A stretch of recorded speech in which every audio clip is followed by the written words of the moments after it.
یہ وہ وقت تھا کہ جس وقت ابھی میرا ریلیجن کے اوپر یا خدا کے اوپر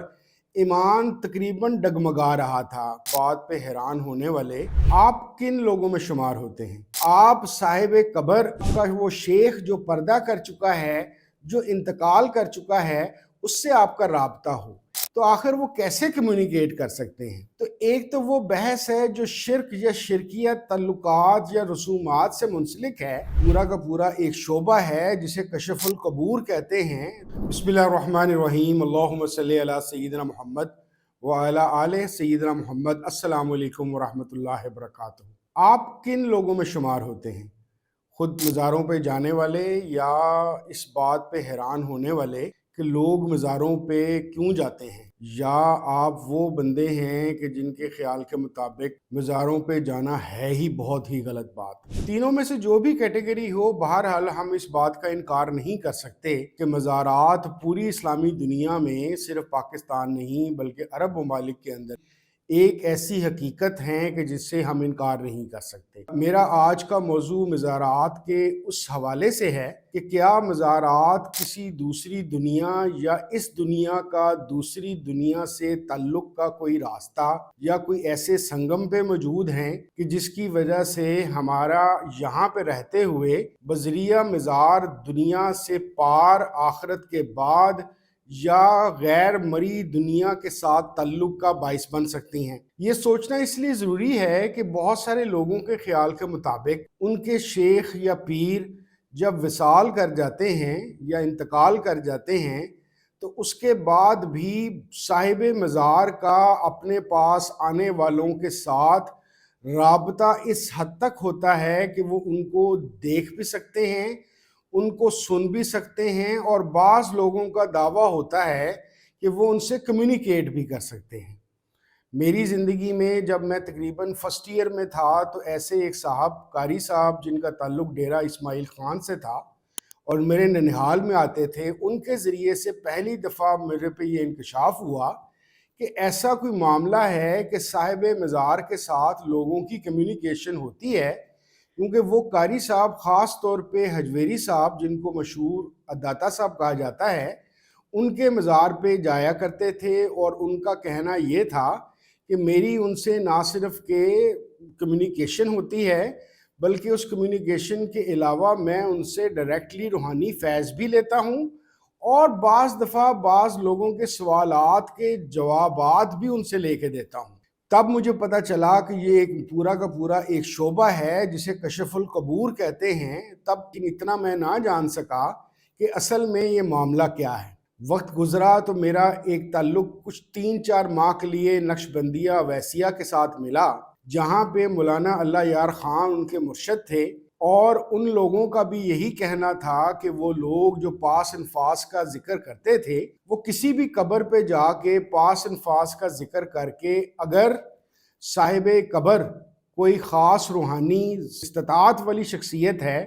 تو اس سے فیض لے سکتے ہیں، اور اگر کوئی صاحب قبر کمزور روحانی حالت کا ہے تو ذکر کر کے اور ذکر خفی کر کے پاس الفاظ کے ذریعے ان کے اندر وہ ایک خاص قسم کی روحانی قوتیں اجاگر کر سکتے ہیں۔ میرے لیے یہ بات دلچسپی کا باعث اس لیے تھی کہ یہ وہ وقت تھا کہ جس وقت ابھی میرا ریلیجن کے اوپر یا خدا کے اوپر ایمان تقریباً ڈگمگا رہا تھا۔ ایک دن میں مسلمان ہوتا تھا، اگلے دن میں انکار کر دیتا تھا۔ اس کے درمیان ایسی کوئی چیز کا پتہ لگنا کہ جس کے ذریعے سے دنیا کی زندگی کے بعد قبر میں جانے کے باوجود کسی شخصیت کا رابطہ یہاں کے انسانوں سے ہو سکتا ہے، وہ ان کی باتیں سن سکتا ہے، ان کی حاجات کے لیے دعائیں کر سکتا ہے، ان کو روحانی فیض دے سکتا ہے، تو یہ ایک قسم کا اس بات کا ثبوت تھا ان لوگوں کے مطابق جو ان پہ اعتبار کرتے تھے کہ اس دنیا کے بعد بھی کوئی دنیا ہے، اور بعض ہستیاں جن کو اولیاء اللہ کہا جاتا ہے، یہاں سے جانے کے باوجود وہ پچھلی دنیا سے تعلق قائم رکھتی ہیں۔ یہ ایک عجیب سی بات مجھے ہمیشہ سے لگتی رہی کہ آخر یہ کیسے ممکن ہے کہ کسی مزار کے اوپر جا کر آپ صاحب قبر جن کو مردہ سمجھ کے ان کو وہاں پہ دفنا دیا گیا ہے، تو آخر وہ کیسے کمیونیکیٹ کر سکتے ہیں؟ دوسرا، پھر وقت گزرنے کے ساتھ جب فلسفہ نفسیات کی تہیں میرے دماغ پہ چڑھنے لگیں تو مجھے یہ بات سمجھ نہیں آتی تھی کہ آخر کبھی بھی یہ کوئی انسان کہ اگر ایسا ممکن بھی ہے کہ قبر یا مزار دو دنیاؤں کے سنگم میں موجود ہے، تو پھر آخر اس کی قبر پہ جا کے ہی کمیونیکیشن کیوں ہوتی ہے؟ اگر دنیا سے جانے والا ولی ایک بہت بڑی طاقت رکھتا ہے، اللہ کی طرف سے اس کے پاس یہ صلاحیت یا ودیت کی گئی ہے کہ وہ پچھلی دنیا جس کو وہ چھوڑ چکا ہے اس سے تعلق رکھ سکتا ہے، تو اس تعلق کے لیے آخر مزار پہ جانا ہی کیوں ضروری ہے؟ یہ تعلق ویسے ہی قائم کیوں نہیں رہ سکتا؟ میرے خیال کے مطابق جوں اس چیز پہ آپ غور کرتے جائیں تو ایک تو وہ بحث ہے جو شرک یا شرکیت تعلقات یا رسومات سے منسلک ہے، لیکن ان مزارات کی جو سی یہ بحث ہے یا یہ نقطہ نظر ہے کہ ان مزارات کے ذریعے سے دنیا کے پار بھی دیکھا جا سکتا ہے بذریعہ صاحب قبر یا صاحب مزار، یہ اپنے طور پہ ایک بڑی عجیب و غریب چیز ہے۔ اور اوپر سے اس بات کا کیا کیا جائے کہ جتنے بھی مزار کم از کم میں پاکستان میں جانتا ہوں، میں اپنی زندگی میں چند ہی مزاروں پہ گیا ہوں، اور اب تو عرصہ 20-22 سال سے میرا کسی مزار پہ بھی جانا نہیں ہوا، لیکن میں نے یہ دیکھا ہے کہ خاص طور پہ حجویری صاحب کا مزار، بہاؤالدین ذکریہ رحمۃ اللہ علیہ کا مزار، کراچی کے اندر بھی ایسے کئی مزارات ہیں جہاں پہ جانے والوں کی تعداد اگر ہر جگہ پہ لاکھوں میں نہیں تو ہزاروں میں ضرور ہے۔ تو آخر کیا وجہ ہے کہ یہ لوگ کیوں اتنا زیادہ جاتے ہیں اگر صاحب قبر یا صاحب مزار مردہ حالت میں پڑا ہے؟ تو یعنی کہ ان میں سے اکثریت کو اس بات کا یقین ہے یا یقین کامل ہے کہ ہماری بات سنی جا رہی ہے یا ہماری دعائیں یا حاجات کو پورا کیا جا رہا ہے، تبھی تو نسل در نسل ایک قبر کے اوپر کئی 100 سالوں سے لوگ جانا بند نہیں کر رہے۔ میرے خیال کے مطابق مجھے اب ایسا لگنا شروع ہوا ہے کہ ان مزارات کے اوپر جانے کی وجہ سے آپ کی روحانی طاقتیں یا روحانیت کے اوپر اعتبار یا یقین بعض معاملات میں بڑھ تو جاتا ہے، لیکن بہرحال مزارات پہ جانے کی وجہ سے آپ کے ذہن میں کہیں نہ کہیں یہ بات بیٹھ جاتی ہے کہ ہو سکتا ہے کہ صاحب مزار سے جو آپ بات چیت کر رہے ہوں، جو فیض کا سلسلہ یا حاجات کے پورا کرنے کا سلسلہ آپ اپنے طور پہ چلا رہے ہوں، تو اس کی وجہ سے شاید آپ کے اندر کوئی ایسی چیز ہو جو نیورولوجیکلی یعنی نیورو سائنس کے حوالے سے برین کے اندر یقین کی وہ طاقت یا وہ پلیسبو افیکٹ ہو، جس کی وجہ سے آپ خود ہی سوال اور خود ہی جواب ہوتے ہوں۔ یہ بھی ممکن ہے کہ کسی ایک مزار پہ ریگولر جانے کی وجہ سے آپ کی زندگی میں ایک خاص فوکس اور کنسنٹریشن آتی ہو، اور یقین کی وہ طاقت جو دنیا میں کسی بھی کام کرنے کے لیے انتہائی ضرورت ہوتی ہے، صرف کسی مزار کے ساتھ منسلک ہونے سے اور وہاں پر ریگولر ہونے کی وجہ سے آپ کا پلیسبو افیکٹ جو انسا ہے آپ کے اندر وہ یقین کی طاقت پیدا کر دیتا ہے، جس کی وجہ سے آپ مایوسی سے یا بددلی سے کسی چیز پہ کام کرنے کی بجائے آپ پورے یقین سے، پورے پلاننگ اور سٹرکچرڈ طریقے سے کسی چیز پہ محنت کرنا شروع ہوتے ہیں، اور دنیا کے اصول کے مطابق جو قرآن میں بھی لکھا ہے کہ انسان جس چیز کی کوشش کرتا ہے وہ اس کو مل جاتی ہے۔ تو ہو سکتا ہے کہ یہ سارا کا سارا معاملہ اسی طور کا ہو۔ اب رہ گئی میری ذاتی بات، تو میں ذاتی طور پہ فی الحال مزارات پہ جانا یا قبر پہ جا کے ہی رابطے کے معاملے کو ماننے سے یا سمجھنے سے تھوڑا سا قاصر ہوں۔ شاید یہی وہ وجہ ہے کہ میں خود اپنے شیخ یعنی کہ شیخ امین بن عبد الرحمن رحمۃ اللہ علیہ کے مزار پہ گئے مجھے تقریباً 2 سال ہو گئے ہیں، کیونکہ میرا ماننا یہ ہے کہ یہ چیز شاید روحانی رابطے کے لیے اتنی ضروری نہیں ہے کہ آپ فزیکلی کسی جگہ پہ جا کے موجود ہوں، کھڑے ہوں، تو تبھی آپ کا وہ شیخ جو پردہ کر چکا ہے، جو انتقال کر چکا ہے، اس سے آپ کا رابطہ ہو۔ ایسا سوچنے کی میری وجہ یہ ہے کہ ظاہری زندگی کے اندر بھی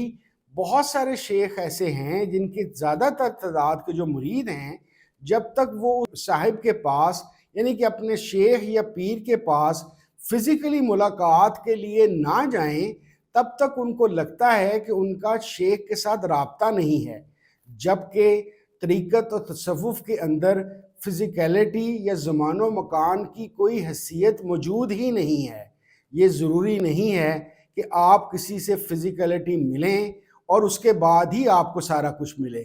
ہمارے پاس تاریخ میں حضرت اویس کرنی رضی اللہ تعالیٰ عنہ کی مثال موجود ہے، جو فزیکلی کبھی بھی رسول کریم صلی اللہ علیہ وسلم تک نہیں آئے، ان سے کبھی ملاقات نہیں کی، لیکن عشق، محبت اور عمل کی یہ مقام تھا کہ ان کے متعلق رسول اللہ صلی اللہ علیہ وسلم نے حضرت عمر رضی اللہ تعالیٰ عنہ اور حضرت ابو بکر صدیق رضی اللہ عنہ کو فرمایا کہ میرے بعد میری امت کے لیے دعا اویس سے کرانا۔ تو اس کا مطلب یہ ہوا کہ اگر کوئی صاحب روحانیت ہے اور کسی مرید کا کسی صاحب روحانیت یعنی کہ اپنے شیخ سے روحانی تعلق ہے، تو مزار پہ جانا یا قبر کے اوپر کھڑے ہو کر کوئی بات چیت کرنے کی کوشش کرنا ایسا ہی ہے کہ جیسے اس کی زندگی میں جب تک شیخ کے گھر یا مسجد یا اس کی خانقاہ پہ نہ جاؤ اس سے رابطہ ہی نہیں۔ بالکل اس طریقے سے جیسے زندگی کے اندر یعنی کہ دنیاوی زندگی کے اندر اس کے پاس جانا، فزیکلی کنٹیکٹ ہونا لازمی نہیں ہے، بلکہ شیخ اگر شیخ ہے تو دنیا کے کسی بھی حصے میں بیٹھے اپنے مرید کو کسی بھی طریقے سے اپنی ذہنی اور روحانی طاقت کے ذریعے سے فیض یاب کر سکتا ہے۔ اسی طریقے سے اگر شیخ کے متعلق یہ یقین ہو کہ یہ ان اولیاء اللہ کے میں سے ہے کہ جن کے اوپر یہ انعام ہے کہ یہ زندہ لوگوں میں سے ہیں، جانے کے بعد بھی یہ پچھلی دنیا سے تعلق رکھتے ہیں، تو فزیکیلٹی جب ہے ہی نہیں تو پھر فزیکل مقام یعنی مزار پہ جانے کی ضرورت کیا ہے؟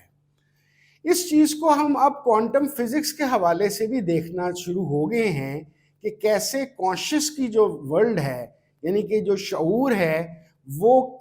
بالکل ایسی طریقے سے زندہ رہتا ہے کہ انسانی جسم جب ختم بھی ہو جائے یعنی کہ میٹر جب فنا بھی ہو جائے تو شعور وہ چیز ہے جو اپنی فارمز تبدیل کر کے ایک جگہ سے دوسری جگہ یا ایک حالت سے دوسری حالت میں چلا جاتا ہے۔ اس چیز کو سمجھتے ہوئے مانتے ہوئے میرا اپنا ذاتی خیال ہے کہ شاید کوئی بھی انسان جس کا شعور ہے وہ شعوری طور پہ مرتا ہی نہیں، اس کی صرف اور صرف کنورژن ہوتی ہے ایک جگہ سے دوسری جگہ، اور وہ ولی یا وہ شیخ جس نے اپنی ساری زندگی اللہ اور رسول اللہ صلی اللہ علیہ وسلم کی محبت میں، لوگوں کی خدمت، محبت اور ان کی تربیت میں گزاری ہو، تو آپ خود سوچ لیجئے کہ اس کا کانشس لیول کس بڑے درجے کا ہوگا۔ اتنے بڑے درجے کا کانشس لیول بھلا کائنات میں کیسے تحلیل ہو سکتا ہے یا ختم ہو سکتا ہے؟ اتنے بڑے کانشس لیول کی صرف کنورژن ممکن ہے، اور اس کنورژن کے اندر مجھے ایسا لگتا ہے کہ ایسے لوگ کائنات کی شعوری یعنی کہ کائنات کے کانشس کا ایک حصہ بن کر کائناتی یا آفاقی ہو جاتے ہیں۔ میرے خیال کے مطابق ایسی کائناتی یا آفاقی شخصیات کو ایک مزار پر محدود کرنا مناسب نہیں۔ بہت شکریہ۔ السلام علیکم ورحمۃ اللہ وبرکاتہ۔